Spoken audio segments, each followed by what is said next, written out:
मैं धनंजय भाई दो चीजें स्पेसिफिक इसलिए पूछ रहा हूं कि आप मुंबई में बैठे हैं, बिहार पे आपकी नजर है। मैं अपनी बात बता दूं, ये जो राजपूत समाज का विद्रोह है और जो दलित, मैं जितना देख रहा हूं, जो दलितों के बीच में एक आशंका आ गई है कि भाई ये हमारा आरक्षण हटा देंगे, ये सारे बीजेपी के लोग हैं। ये जो राजपूत समाज का जो टोटल वो जो हो रही है पेशबंदी, वो बीजेपी के नेता हैं सारे उत्तर प्रदेश में, चाहे वो संगीत सोम हो, चाहे सुरेश राणा हो, आप जो नाम लीजिए सब, तो ये सारे बीजेपी का। अब ये बीजेपी उसी तरह से जो दलित समाज है, वो जो बीजेपी के दलित समाज वाले ज्यादा वोकल हैं कि कह रहे हैं कि ये सब आरक्षण ले लेंगे अगर इनको वोट दिया।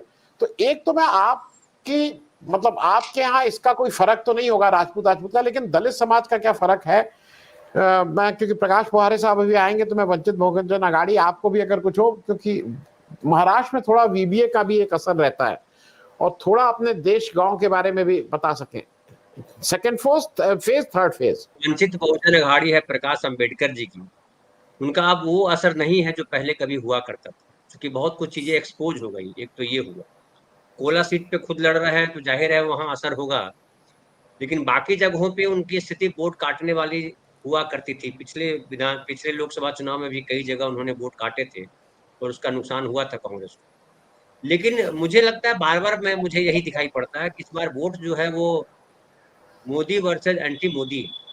कौन मोदी को हराएगा इसका वोट है, कौन कौन मोदी को जिताएगा और कौन मोदी को हराएगा, वोटिंग इस पे हो रही है। वो बहुजन अघाड़ी हो या कांग्रेस हो या क्या हो, ये अलग है। एक और उसमें ऐड कर देता हूं कि जिस तरह से राहुल गांधी भी सोलापुर में ही जो भाषण दिया था उन्होंने, तो सोलापुर का भाषण बहुत अद्भुत भाषण, मतलब यादगार भाषण माना जाएगा राहुल गांधी का। कि राहुल गांधी को किसी ने इस तरीके से नहीं सुना कि इस तरह से धीर गंभीर तरीके से, और पब्लिक जो है ताली बजा रही है और वो कह रहे हैं रुकिए रुकिए, अभी ताली जल्दी बजा रहे हैं, अभी जरा पूरा कंप्लीट करने दीजिए, और फिर कंप्लीट करते हैं। और जिस तरह से महिलाओं को लेकर के, युवाओं को लेकर के, किसानों को लेकर के अपनी बात रखते हैं, वो बड़ा महत्वपूर्ण बात है और कोने कोने में गया है। और महाराष्ट्र आप जानते हैं कि हालांकि प्रकाश पोहरे साहब आ गए हो, ज्यादा बेहतर बताएंगे क्योंकि वो पूरा उस इलाके को जानते हैं, यहीं के रहने वाले हैं। मैं तो आयातित हूँ, बाहर से आया हूँ, लेकिन मुझे दिखाई पड़ता है कि यहाँ पे सोशल रिफॉर्म बहुत हुए और यहाँ के नागरिकों में चेतना अलग है। वो अम्बेडकर साहब हो या ज्योतिबा फूले हो या साहू महाराज हो या गाडगे साहब हो या और कोई हो, कई सारे संत ज्ञानेश्वर हो, सबका प्रभाव हो।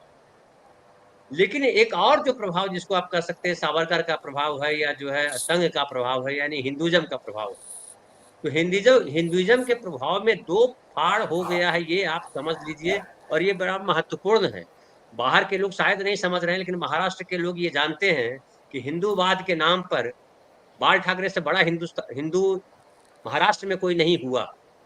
कोई एक व्यक्ति का नाम लीजिए जो हिंदू के नाम पे बड़ा माना जाता है, पॉलिटिकल व्यक्ति, आरएसएस के नेता हैं और फलाना है, वो पॉलिटिकल व्यक्ति नहीं माने जाते, खुद को सांस्कृतिक कहते हैं।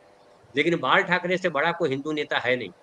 और बाल ठाकरे जी के बेटे को, उद्धव ठाकरे को जिस तरह से बेइज्जत किया, जिस तरह से गिराया, जिस तरह से कमजोर किया, जिस तरह से तोड़ा, महाराष्ट्र में बीजेपी को खड़ा करने में बाल ठाकरे जी की बड़ी भूमिका रही।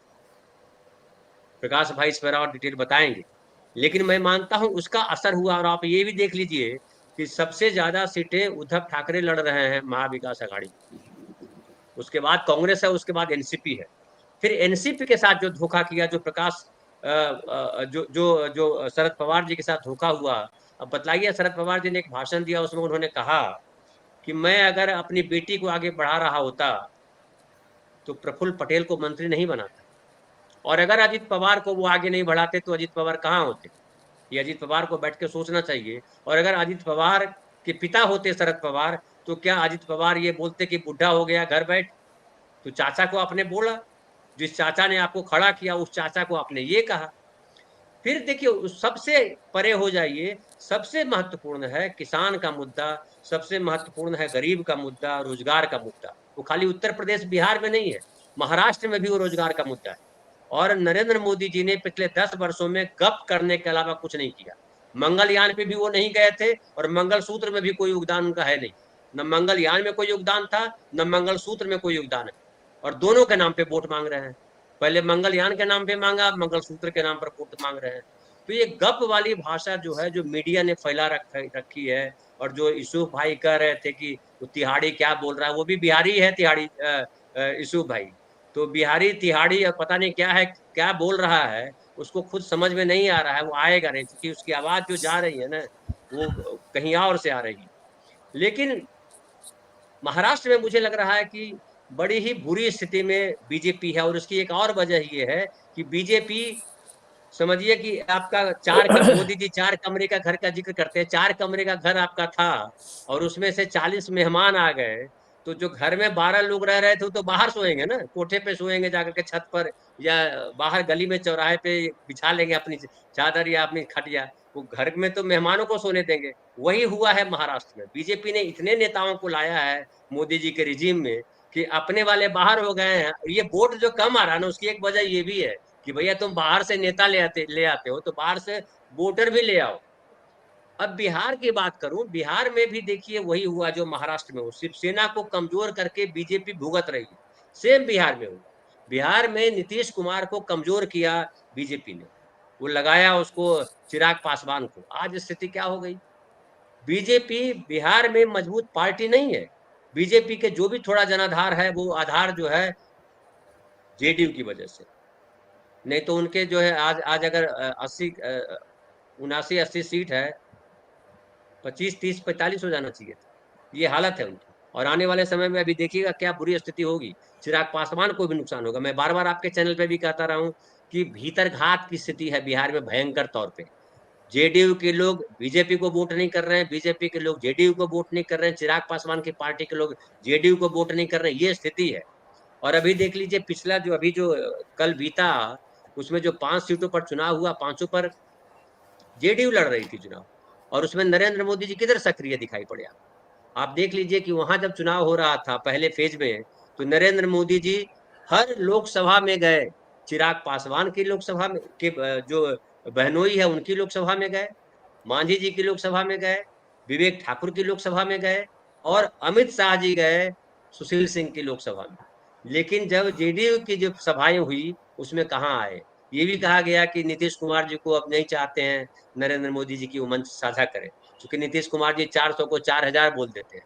बेसिकली नीतीश कुमार जी के साथ दिक्कत हो गई है, जिससे हम लोग साथ भी कई दफा होती है कि कई प्रोग्राम करते हैं तो उलझ जाता है। हम बिहार पे बोल रहे हैं कि उड़ीसा पे बोल रहे हैं कि मध्य प्रदेश पे बोल रहे हैं कि महाराष्ट्र पे बोल रहे हैं, कई बार गड़बड़ा जाता है। तो वैसे ही वो 4000 पार बार बार 2 बार बोल दिया कि 4000 पार हो जाएगा। तो 4000 पार लोगों ने कहा कि वो किलोमीटर की बात कर रहे हैं कि मोदी जी आपकी 4000 पार किलोमीटर चले जाएंगे। जी तो जी हर जगह जो है आनंद भाई जो स्थिति है बीजेपी के लिए, मैं इसलिए मानता हूँ। बाकी ठीक है, मोदी जी का एक हवा थी 2014 में जब आए थे, महंगाई, बेरोजगारी, कांग्रेस का भ्रष्टाचार सब कर रहे थे। अभी 2G स्पेक्ट्रम पे वही गए हैं सुप्रीम कोर्ट और कह रहे हैं कि भैया ये नीलामी वाला प्रोसेस खत्म कर दीजिए, हम ऐसे ही जिनको चाहे दे दें। तो ये सारी चीजें जो है वो सारा भेद खुल गया। और ये जो आरक्षण खत्म करने की बात है, इसमें तो कोई संदेह किसी को, मुझ जैसे व्यक्ति को संदेह नहीं है। जो जो कम पढ़ा लिखा उसको छोड़ दीजिए। आप याद कीजिए 2015 के चुनाव में ये जो भागवत जी है उन्होंने कहा था कि आरक्षण की पुनर्समीक्षा होनी चाहिए, और बिहार से बीजेपी गायब हो गई। सेम ये हुआ है, आरक्षण को खत्म करके मानेंगे, इसमें कोई दो राय नहीं। ये आरक्षण वाले व्यक्ति हैं नहीं, ये ब्राह्मणवादी व्यक्ति हैं, जी और इनको जी ब्राह्मणवादी भी नहीं है, ये ब्राह्मणों को भी पसंद नहीं करते हैं। ये 2 जी 4 5 आदमी मिल करके बैठ करके मलाई खाएं, बाकी को टुकड़े फेंक दें, वो जी चाटे, ऐसे लोग चाहते हैं। आप बताइए ना, जी इनके राज में कौन मुख्यमंत्री है जिसकी औकात है? एक आध मुख्यमंत्री का नाम लीजिए। जिस मुख्यमंत्री की औकात हो जाया करती थी, दोनों मुख्यमंत्री को घर बिठा दिया। नरेंद्र मोदी की बात करो, सिर्फ नरेंद्र मोदी की बात करो। जो नरेंद्र मोदी की जय करेगा वो बीजेपी में आगे बढ़ेगा, जो जय नहीं करेगा वो भीख मांगेगा। वैसी स्थिति अपनी पार्टी में खड़ी कर दी है। क्या इनके पार्टी के कार्यकर्ताओं को नहीं दिखाई पड़ रहा है? दिखता है। और जो ये स्मृति ईरानी कूद रही हैं, अभी जो बोल रहे थे यशु भाई, उनकी हवा निकली हुई है। अगर अमेठी से अनाउंस हो गया रात में, तो सुबह पता नहीं क्या होगा उनके साथ, कि वो बीमार पड़ जाएंगे कि क्या हो जाएंगे, ऐसी स्थिति है। क्योंकि ये बिल्कुल सही कह रहे हैं यशु भाई की उत्तर प्रदेश में दोनों के उतरने से, और संजय सिंह भी आएंगे कन्वर्सिंग करने के लिए, अखिलेश जी यादव तो है जी ही। तो जी मतलब जी स्थिति होगी कि सुनामी आ जाएगी, और बुरी स्थिति जी है। आपने जो कहा है कि जी गर्मी उतर जाएगी, उतर ही जाएगी। जी